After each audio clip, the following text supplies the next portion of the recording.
Kitchen Nightmares, Equestrian Misadventures written by Spectro 138. Back to Ponyville. Light wind and snow flurries whispered over the top and around the sides of the train as it continued southwards back to its homeland. The engine cranked and chugged over the frozen tracks, billowing out a thick gray river of smoke out of its stack. Nothing except an empty tundra for miles blocked its path. A few tufts of grass or the occasional weed popped up out of the surface of the ice, displaying the drop in temperature, despite how minimal it was compared to the sub-zero temperatures of the receding Griffin Kingdoms. The pink exterior of the Friendship Express was completely frosted over, dulling the rich colors of the fantastical locomotive. Inside, however, was a different story, as Gordon and his new friends were enjoying the peak of warmth and luxury in their train car. Now joined by Gilda Gruff and Goldie Pheasant, Ponyville had gained two new permanent residents, both of which were spending their long ride mostly relaxing with the other girls and talking about everything that had transpired in the past week alone. Twilight, however, had more pressing matters to attend to with her human friend.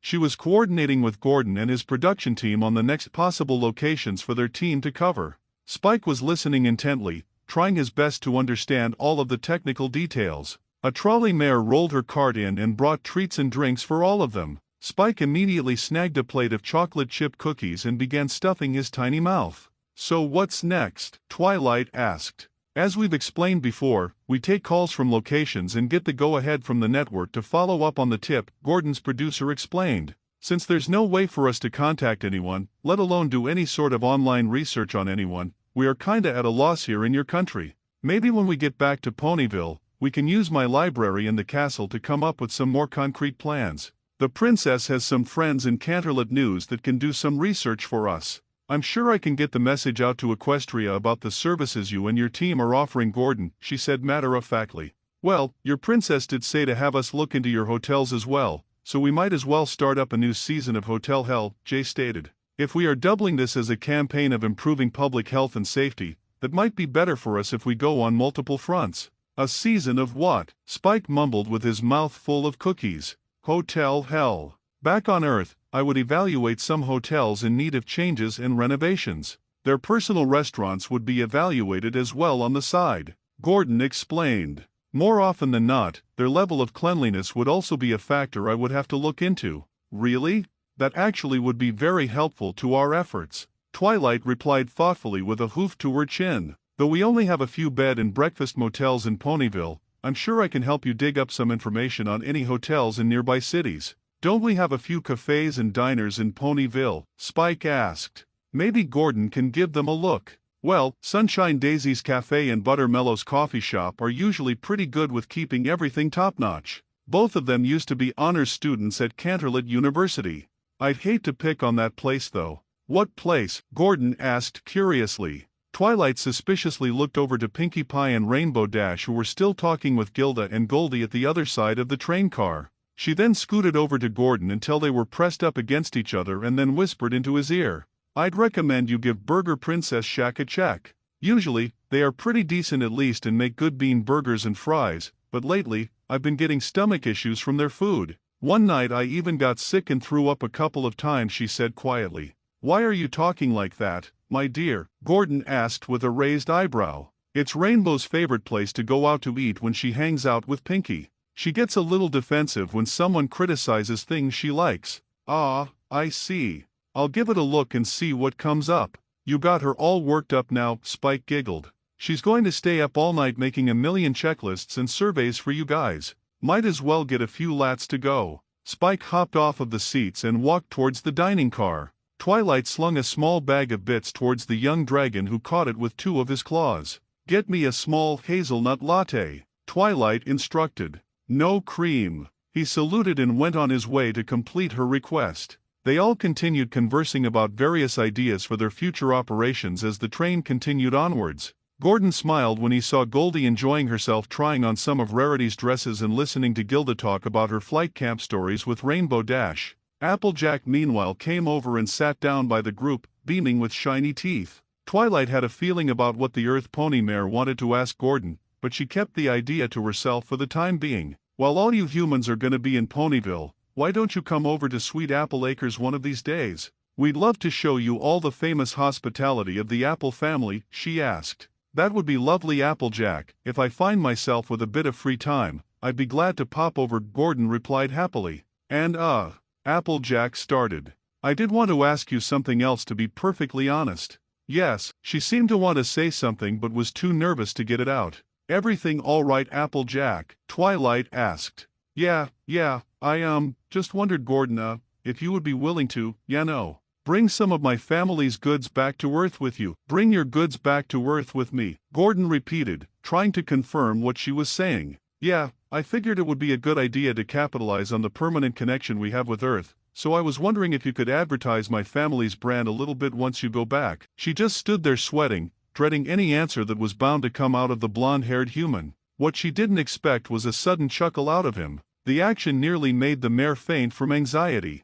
Oh, calm down, I'm not about to bite your head off. Gordon laughed. From what Twilight has told me, you could kick my fucking head off of my shoulders easily even if I tried. Sure, I'll give your products a once-over and see if I can't come up with any marketing plans. Though I may have to get Twilight's permission here to actually do anything with that, as well as the other princesses, I'd imagine. I personally don't see why not. It sounds like a good opportunity for a bit more interspecies and interdimensional interaction between our worlds. Twilight shrugged. But yeah, I'm going to have to take this up with the princesses. You may have to send a message to your government as well. I'd imagine selling products in between dimensions will come with a lot of paperwork. Applejack breathed out a sigh of relief at hearing that. Heck, I was getting all up in a tizzy over nothing, she stated. I'm sorry.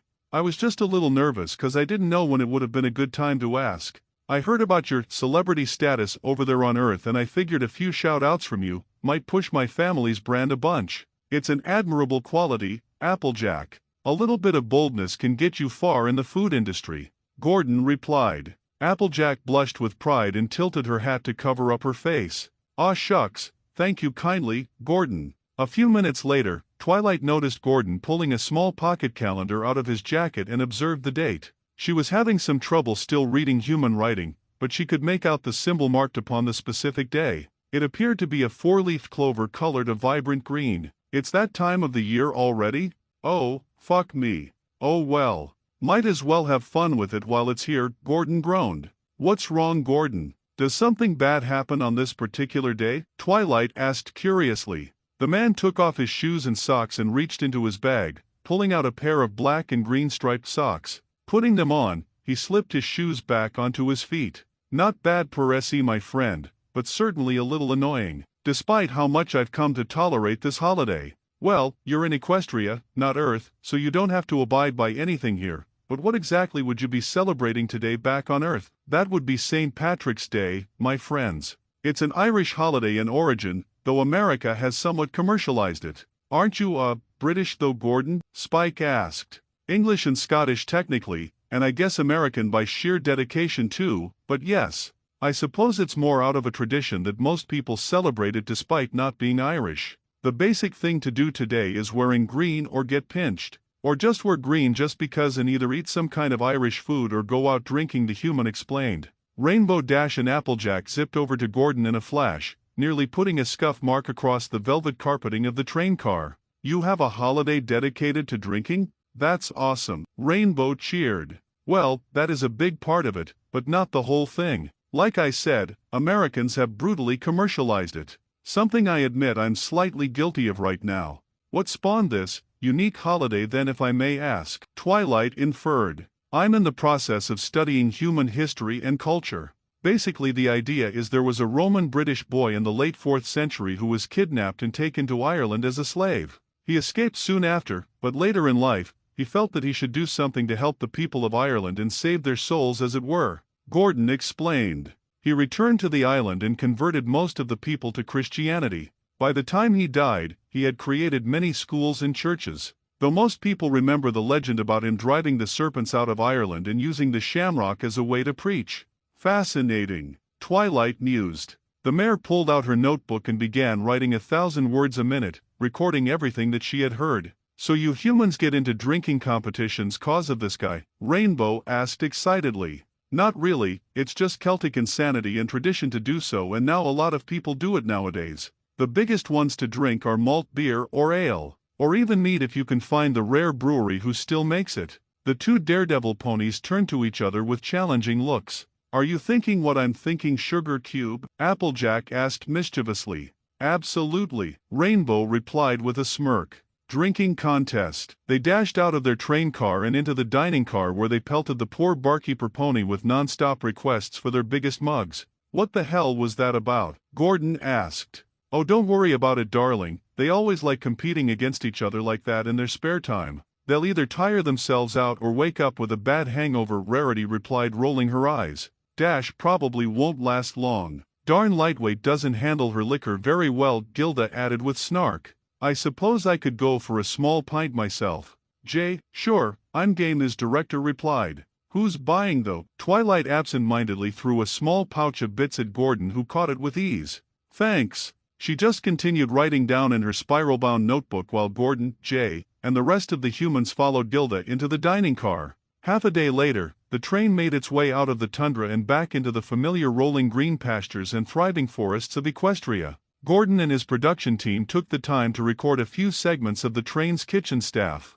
Both parties learned much from one another, especially Gordon. He considered the fact that if he was going to remain in Equestria for any period of time, it would be prudent to learn as much as he could about the various diets and eating habits of the locals. Keeping recording equipment steady on a shaky train proved to be an interesting challenge for his director, but with a little magical help from Rarity, they managed to keep everything still. In one instance, Gordon's boom microphone operators slipped and fell and accidentally clubbed two of the sous chefs in the head. Pinkie Pie provided them with more difficulties as she became a little too acquainted with one of their cameras. Is there something that you needed, Pinkie? We're a little busy, Gordon asked, opening her mouth over the lens. She breathed on it and polished the glass with her mane, making faces at her own reflection. Can I help, huh? Can I?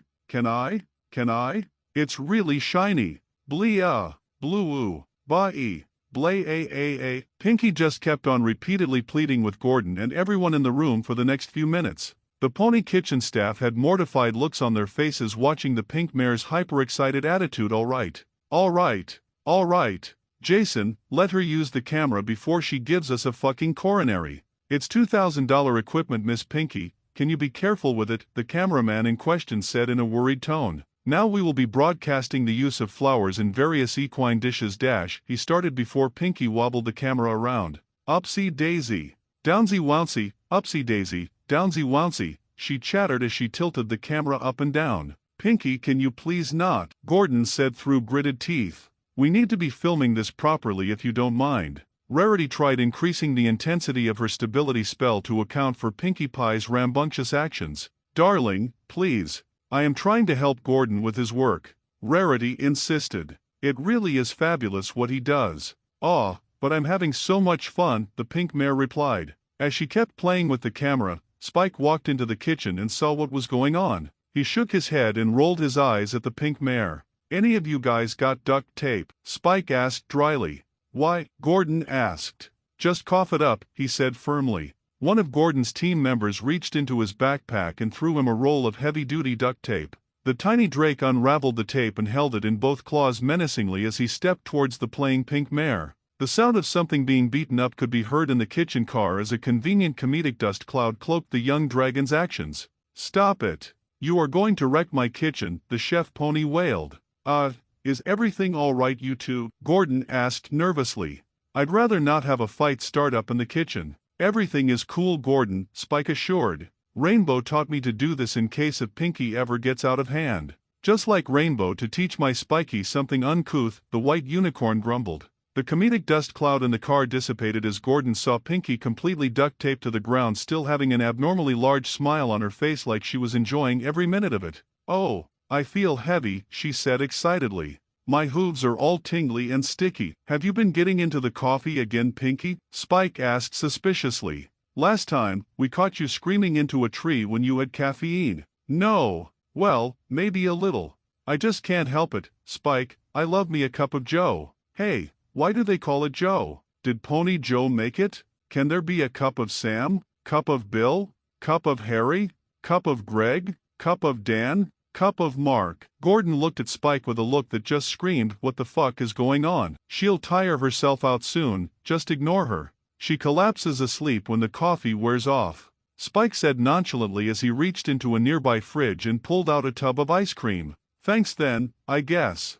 Fuck, this place is going to give me a heart attack. Gordon cursed. You'll get used to it eventually, Spike said as he grabbed a spoon and headed out of the kitchen car. A day of complicated filming situations later, the train finally approached Ponyville, as it slowly but surely screeched to a halt at the Ponyville train station. The doors opened as the Twilight and Gordon stepped out first, followed by the rest of their unusual group of friends. Gordon's team carried their equipment and luggage out of the train and onto the platform as they all made their way back to Twilight's castle. Applejack, Fluttershy, and Rarity went on home to take care of a few things for the day. The others followed Gordon and Twilight back to the castle and into the main entrance lobby where they unloaded their luggage. Goldie and Gilda were enthralled by everything in Twilight's castle. Their eyes were glued to all of the crystalline structures and jeweled wall hangings. Why didn't you tell me Twilight has a castle that is made of solid crystal? Gilda asked slowly. Oh, yeah, sorry. Slipped my mind I guess.